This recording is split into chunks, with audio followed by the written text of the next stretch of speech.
Paz e a graça de Cristo, meus irmãos, tudo bom com vocês? Sejam bem-vindos a mais um vídeo aqui do canal Sétimo Milênio. E nesse vídeo eu gostaria de estar trazendo aqui para vocês uma meditação a respeito de José. Há um tempo atrás eu não via José como uma tipologia de Cristo. Eu não fazia a mínima ideia de como que ele revela sobre Jesus. E eu meditando na escola, eu fui abrir um PDF no meu celular, do nada, né? Eu fui abrir um PDF no meu celular. E até um PDF do irmão J. Silva que ele tinha me enviado, eu abri ele sem querer, porque eu estava procurando outro. E nesse PDF que eu abri, ele falava justamente de José como uma figura perfeita de Cristo. E aí, com o que eu estava meditando naquele momento, me trouxe mais acréscimo, me trouxe mais revelação, irmãos. E eu vou estar aqui trazendo um vídeo para vocês porque é realmente tremendo, irmãos. Até agora, pelo que eu conheço, José ele é a figura mais forte de Cristo no Antigo Testamento. José está profetizando muita coisa a respeito da vida do Messias, da primeira vinda, da segunda vinda e do que vai acontecer depois. Amém? Eu vou estar dividindo esse estudo em duas partes. Eu pretendo dividir em duas partes. A primeira parte eu vou falar sobre o que já se cumpriu em Jesus, o que aconteceu com José que já se cumpriu com Jesus. E a outra parte eu vou falar sobre o que ainda vai acontecer. Para essa primeira parte a gente vai utilizar essa foto aqui só para dar a introdução, tá bom? Para vocês terem mais ou menos uma ideia de como que José é uma figura de Cristo. E a gente vai estar analisando aqui um PDF que eu produzi, tá bom? Esse PDF eu ainda não terminei, tá com 6 páginas, mas ainda não terminei. Então eu vou deixar para baixar na segunda parte, tá bom? Então vamos lá, irmãos, eu gostaria de começar aqui dando um resumozinho da história de José. Primeiro, José ele vai ser o filho amado de seu pai. Ele é o filho amado. Depois ele é enviado por seu pai e seus irmãos. Os seus irmãos rejeitam ele, né? Ele é rejeitado pelos seus irmãos e ele é lançado no poço. E ele é recebido pelos egípcios. Depois ele se torna governador do Egito. Depois que se torna governador do Egito, vem a fome por todo mundo. E ele se reencontra com seus irmãos e realiza uma ceia. Tá bom? Esse aqui é o pequeno resumo. Acho que vocês já devem estar conectando os pontos de como que José é uma figura de Cristo. Vamos lá, começando com Gênesis 37:3, começando com a história de José. Israel, Jacó, amava mais a José do que a todos os seus outros filhos, porque ele era o filho da sua velhice, e mandou fazer-lhe uma túnica adornada. Você vai ver que José ele era o filho mais amado de seu pai. Ele era o filho amado de seu pai, né? Isso já nos leva para Lucas 3:23, o batismo de Jesus, né? Este é meu filho amado em quem eu me comprazo. E a gente vê depois que José é enviado para seus irmãos, mas eles o rejeitam. Gênesis 37:13. Israel disse a José: Não apacentam teus irmãos o rebanho em Siquém? Vem, vou enviar-te a eles. Eles o viram de longe, e antes que chegasse perto, seus irmãos viram José de longe, tramaram a sua morte. Disseram entre si: Eis que chega o tal sonhador. E agora a gente já vê uma semelhança muito grande com Cristo, porque você vai ver que Jesus também é enviado a seus irmãos, e são os judeus na carne, Israel na carne naquele tempo, mas eles o rejeitaram. E olha o que diz João capítulo 1, verso 11 e 12. Falando de Cristo: veio para o que era seu, e os seus não o receberam, mas a todos quanto receberam, aos que creem no seu nome, deu-lhes o poder de se tornarem filhos de Deus. Agora eu pergunto uma coisa: Jesus ele é filho de Deus? Ele é filho de Deus. E o texto fala que ele deu poder para que outros se tornem também filhos de Deus. Então ele deu poder para que outros se tornem os seus irmãos. Não segundo a carne, igual aqueles que o rejeitaram, mas segundo o Espírito. Por que irmão de Jesus segundo a carne? Um exemplo do que eu quero falar está lá em 1 Reis, capítulo 12, quando vai narrar que a casa de Judá vai pelejar contra a casa de Israel. Mas olha o que Deus diz: Não subireis, isso aqui falando para a casa de Judá, nem pelejareis contra os vossos irmãos, os filhos de Israel. Por que os filhos de Israel e Judá eram irmãos? Porque todos eles eram filhos do mesmo pai, que é justamente Abraão, né? Abraão, Isaac, Jacó, todos eles tinham o mesmo pai. Se eles tinham o mesmo pai, então eles são irmãos. Agora você vai ver que Jesus ele não é filho de Abraão, ele não é filho de Davi. Ele é filho de Deus, ele mesmo fala isso. Mas ele é considerado filho de Abraão, filho de Davi, porque ele veio segundo a carne. Mas segundo o Espírito, que é superior à carne, ele é filho de Deus. Segundo a essência, é filho de Deus, né? E aí quando Jesus vem para o que eram seus, os filhos de Abraão, Isaac, Jacó, os filhos de Judá, seus irmãos, eles não aceitam. Seus irmãos, segundo a carne, não aceitam.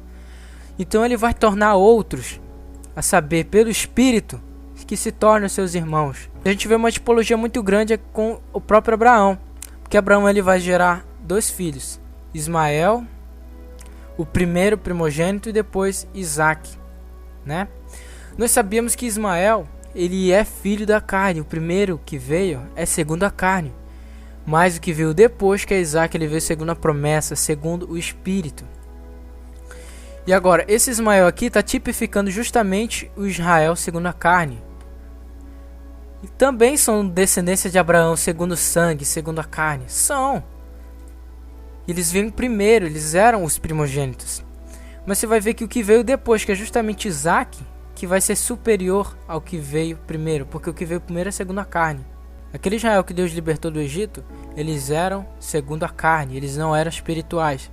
E eles rejeitaram a Jesus. E por causa disso, Cristo vai tornar os outros, a saber, os que vieram depois, os gentios, que também se tornem justamente filhos de Deus, assim como Isaac se tornou filho de Abraão. Isaac foi superior a Ismael. E olha o que Sara diz depois que Isaac nasce. Pelo que disse Abraão: deita fora esta serva, Agar, a mãe de Ismael, e o seu filho, porque o filho desta serva não será herdeiro com meu filho, com Isaac. Então você vê que Ismael, tipificando Israel segundo a carne, que veio da descendência de Abraão, do sangue, eles não vão herdar as promessas, eles não vão ser benditos. Mas o que veio depois, a saber, Isaac, que é o Israel espiritual, que é a igreja, é que vai herdar essas coisas, né? Então, os irmãos de Cristo segundo a carne não aceitaram Cristo, então ele tornou outros irmãos dele a partir do Espírito, tá bom? Tipificado em Isaac, que é filho da promessa. Então Jesus tinha seus irmãos segundo a carne, segundo o sangue, isto é, os judeus. Agora Cristo, que foi rejeitado pelos seus irmãos, torna os outros que o receberam como seus irmãos. Por isso que Jesus vai dizer assim, ó: pois qualquer que fizer a vontade de meu Pai, que está nos céus, esse é meu irmã e mãe. Por que irmão? Porque é filho de Deus, irmã, porque também é filho de Deus, e mãe, porque vai gerar Cristo em si. E agora outro aspecto interessante é porque José, depois de ser rejeitado, seus irmãos tramam a sua morte e os lançam num poço, numa cisterna, né? Depende da tradução. Gênesis 37, 23 a 24. Assim, quando José chegou junto deles, despojaram-no de sua túnica, a túnica adornada que ele vestia. Arremessaram-se contra ele e o lançaram na cisterna, no poço, e era uma cisterna vazia onde não havia água. Então você vai ver que depois que os irmãos de José rejeitam José, eles jogam José numa cisterna, num poço, né? Tipificando uma sepultura, um túmulo. Cristo rejeitado pelos judeus e estes jogam Jesus à sepultura. Os irmãos de José molham a sua túnica no sangue de um cabrito. E agora eles vão fazer uma atitude totalmente profética, os irmãos de José. Eles tomaram a túnica de José e degolaram um bode, molharam a túnica no sangue.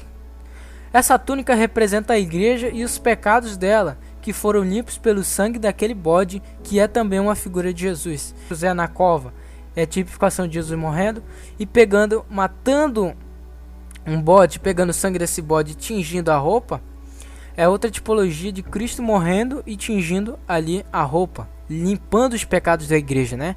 E você vai ver em Apocalipse dizendo que vieram alguns da grande tribulação que limparam suas vestes no sangue do Cordeiro. Olha que interessante. E Apocalipse também diz: bem-aventurado aqueles que têm as suas vestes lavadas no sangue do Cordeiro.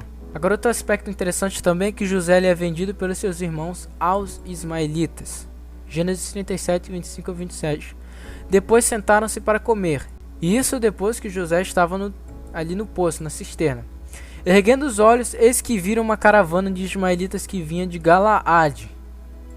Seus camelos estavam carregados de alcatira, de bálsamo e ládano, que levavam para o Egito. Então disse Judá, olha quem diz, é justamente Judá, a seus irmãos: de que nos aproveita matar o nosso irmão e cobrir o seu sangue?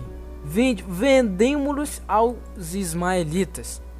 Então José ele vai ser vendido aos ismaelitas por cerca de 20 ciclos de prata. Pela ideia do próprio Judá, foi a intenção de Judá.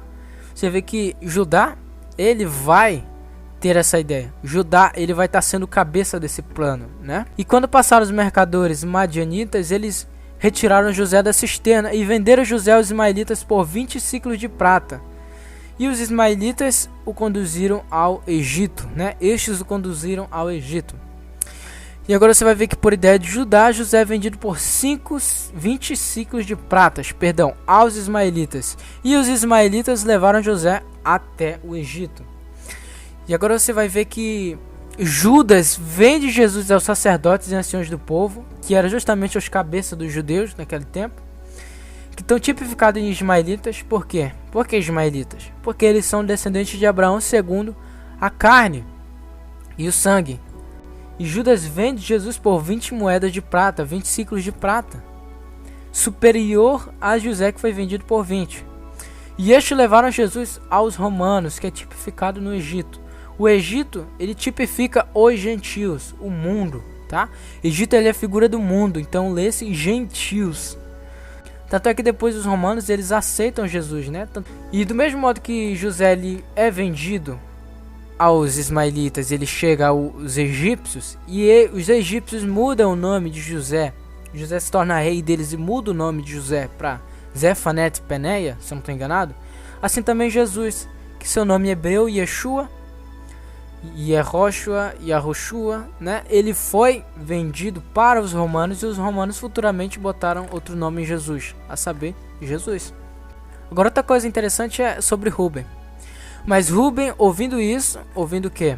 Que a gente leu lá em cima, que os seus irmãos queriam matar José. Salvou-lhes de suas mãos e lhe disse: não tiremos a vida. Então Rubem não queria que José fosse morto. Quando Rubem voltou à cisterna, eis que José não estava mais ali. Ele rasgou suas vestes e, voltando a seus irmãos, disse: o rapaz não está mais lá. Aonde eu irei? Olha que tremendo. Olha que interessante. Eu vejo Rubem como uma figura dos discípulos de Cristo. Mateus 17, 22, 23. Ora, achando-se eles, Jesus e seus discípulos, na Galileia, disse-lhe Jesus: o Filho do Homem será entregue nas mãos dos homens e o matarão, mas ao terceiro dia ressuscitará. Ou seja, ele será entregue nas mãos dos ismaelitas, eles o lançarão na cisterna, mas ao terceiro dia ressuscitará, ele sairá da cisterna. E eles se entristeceram grandemente. Os discípulos não queriam que Cristo morresse, né? E a gente vê que Rubem, ele também não quis que José fosse morto. E aí quando lançam José ali na cisterna, é uma tipificação de uma morte. É os dois servos do faraó na prisão e os dois ladrões com Cristo na cruz. Isso aqui não é coincidência, irmãos. Vocês vão ver que José, braço direito ali do capitão da guarda, ele vai interpretar o sonho de dois prisioneiros.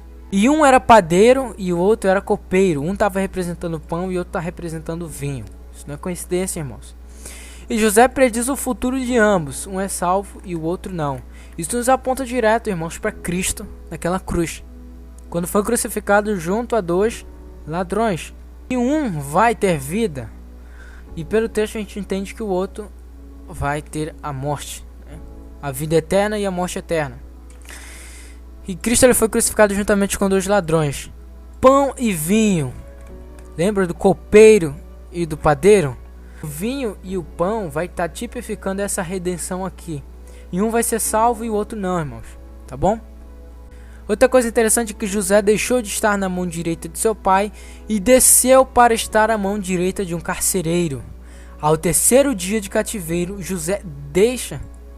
ao terceiro ano de cativeiro, José deixa de ser escravo e se torna a mão direita de Faraó. Nossa, irmãos, isso aqui é tremendo, irmãos. Porque você vai ver que Jesus ele deixou a direita do Pai no céu para vir até as profundezas da terra, a saber, no cativeiro dos homens, que é o Hades, o inferno, o mundo dos mortos. E ao terceiro dia ele sai de lá, né? Ele sai deste lugar e depois sobe à mão direita do Deus Todo-Poderoso, de seu Pai. Amém? Como está escrito, Efésios 4, 8, 10. Por isso ele diz, quando subiu ao alto, aqui Paulo estava citando um salmo profético de Cristo. Quando subiu ao alto, levou cativo o cativeiro. Ou seja, levou preso aquele que tornava os outros prisioneiros. E deu-lhe dom aos homens. Ora, que ele subiu significa também que ele desceu às primeiras partes mais baixas da terra. Eita, que eu me embolei aqui, mas o que ele quis dizer aqui? Se Jesus subiu e levou cativo o cativeiro, significa que ele desceu.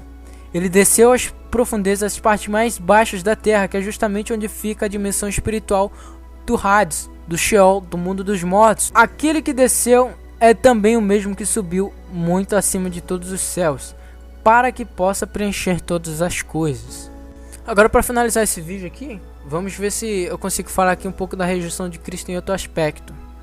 João capítulo 6, no discurso de Cristo. Cristo diz assim: em verdade vos digo, não foi Moisés que vos deu o pão do céu, o maná, mas meu Pai vos dá o verdadeiro pão do céu, porque o pão de Deus é aquele que desce do céu e dá vida ao mundo. Disseram-lhe, pois, Senhor, dá-nos sempre desse pão. Declarou-lhe Jesus: eu sou o pão da vida. Aquele que vem a mim de modo algum terá fome, e quem crê em mim jamais terá sede. Então ele está trazendo a tipologia do maná no deserto, que caía para que o povo de Israel tivesse vida no deserto. E ele está falando que ele era aquele maná, que tá o verdadeiro, né? Não é a figura, é o verdadeiro. Cristo é aquele maná que desceu do céu. Aquele pão vinha do céu, Cristo veio do céu. E ele é o pão da vida. Ele que vem dar a vida aos mortos, né? Os mortos espiritualmente. E quem vem a ele de modo algum terá fome. Isso aqui vai nos levar direto para o futuro, porque você vai ver aquele tempo de fome lá em José. José sendo governador do Egito ali, aquele tempo de fome, seus irmãos vão encontrar com ele. Você vai ver que José ali, literalmente ele estava sendo o pão da vida, porque ele estava ali fornecendo trigo para todos os egípcios, toda a terra naquele momento ali. E você vai ver que ele estava fornecendo trigo, e trigo é o que se faz pão, né? Agora murmuravam, pois, deles os judeus, porque disseram, eu sou o pão que desceu do céu, e diziam, não é este Jesus, filho de José, cujo pai e mãe nós conhecemos? Como, pois, diz agora, desci do céu? Verso 66 e 67. Por causa disso, muitos de seus discípulos voltaram para trás. Isso aqui que eu estou fazendo é apenas um resumo do capítulo 6, tá bom? E não andaram mais com ele. Então perguntou Jesus aos 12, quereis vós também retirar-vos? Respondeu-lhes Simão Pedro, Senhor, para quem iremos? Tu tens as palavras da vida eterna. Isso aqui nos lembra direto de Rubem. Agora Jesus pergunta para eles, se vocês também querem me abandonar? E aí Simão Pedro responde, Pedro, Senhor, para quem iremos? Se nós te abandonarmos, se a gente ficar sem o Senhor, para onde que nós vamos? Tu tens as palavras da vida eterna. Tu tens o pão da vida, Senhor. Do mesmo modo que os israelitas rejeitaram o maná no deserto, assim também os judeus rejeitaram Cristo naquela época. E agora a gente vai ver o que aconteceu. Para finalizar o vídeo, a gente vai ver o que aconteceu naquele tempo do deserto. Então partiram do Monte Or, isso aqui é o povo de Israel, pelo caminho que vai ao Mar Vermelho, para rodearem a terra de Edom. E a alma do povo impacientou-se por causa do caminho. E o povo falou contra Deus e contra Moisés, por que não fizeste subir para morrer no deserto? Pois aqui não há pão e não há água, e a nossa alma tem fastio deste miserável pão. Olha só, irmãos, aquele povo de Israel que estava no deserto, eles estavam, digamos assim, enjoados daquele pão. Eles estavam cansados daquele pão vil, miserável pão, que era a figura de Cristo, que era uma tipologia de Cristo vindo do céu. Então eles rejeitam aquele pão, né? Então quando eles rejeitam, o Senhor mandou entre o povo serpentes abrasadoras que o mordiam, e morreu muita gente em Israel. Pelo que o povo veio a Moisés e disse, pecamos porquanto temos falado contra o Senhor e contra ti. Ora ao Senhor para que tire de nós estas serpentes. Moisés, pois, orou ao povo, então disse o Senhor a Moisés, presta atenção, Faze uma serpente de bronze e põe-na sobre uma haste. E será que todo mordido que olhar para ela viverá. Fez, pois, Moisés uma serpente de bronze e pô-la sobre uma haste. E sucedia que, tendo uma serpente mordido alguém, quando este olhava para a serpente de bronze, vivia. A palavra literalmente no hebraico não é sarava, como algumas traduções trazem, mas sim vivificava, vivia, tinham vida. Então você vai ver que esse povo de Israel vai rejeitar aquele maná, aquele pão que vinha do céu, e aí vai vir pragas sobre eles. E aí o único jeito de eles terem vida, não serem mortos pelas serpentes, é eles olharem para uma serpente que foi erguida, né? E a tipologia de Cristo também, tanto o maná quanto essa serpente de metal eram figuras de Cristo. O povo rejeitando o maná. Então aqui quando Jesus diz, eu sou o pão que desceu do céu, ele também estava falando que eles iriam rejeitar ele. Os judeus iam rejeitar ele e depois eles iriam ter que recorrer até Jesus para ter a vida, porque Jesus iria ser pendurado, ia ser levantado. Assim como seus irmãos o rejeitaram e depois de muito tempo tiveram que ir até o Egito, até o encontro de José para poder conseguir pão, para poder ter vida, né? Então eu vou finalizar o vídeo por aqui e peço que vocês fiquem na paz do nosso Senhor Jesus Cristo e meditem nessas coisas que são profundas, irmão, coisas tremendas, coisas que são de arrepiar quando você olha e você entende o cenário do mundo hoje, dos judeus hoje. Você consegue entender muitas coisas, irmãos, tá bom? Então finaliza esse primeiro bloco aqui com as coisas que aconteceram com Cristo naquele tempo. E depois, no próximo vídeo, eu vou tratar do que vai acontecer no futuro, com a segunda vinda de Cristo, tá bom? Então é isso, irmãos, fiquem na paz, em nome de Jesus Cristo. Amém.